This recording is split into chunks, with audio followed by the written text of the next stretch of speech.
So systemic stereotype threat is a challenging situation in general.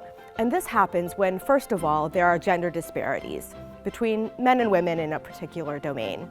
Now that in and of itself isn't enough to give us systemic stereotype threat. There also has to be an implicit understanding that those disparities are due to something innate about the qualities of men and women. In my research with Clarissa Cortland, we find a couple of things that are noteworthy. First of all, we replicated the prior research showing that women are likely to sort of disengage or take a step back from those roles where they're concerned about confirming stereotypes about women.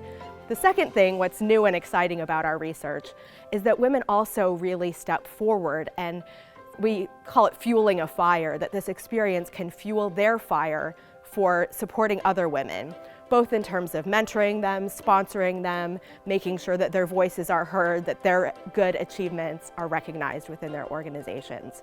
Our new finding is that in addition to that disengagement from the contexts where women are experiencing systemic stereotype threat, they also engage in supporting other women. So there's a disengagement from the context, but also really a fueling of the fire to support other women. That it's a feeling of solidarity with other women. Women feeling like we have a shared experience because we are women that leads them to really be motivated to support each other.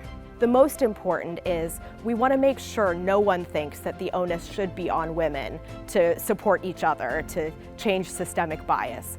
Obviously, we need to get many more people involved. We want everyone supporting gender inclusion. And so our follow-up research is really focusing on this. How do we get everyone to be more supportive rather than just the women?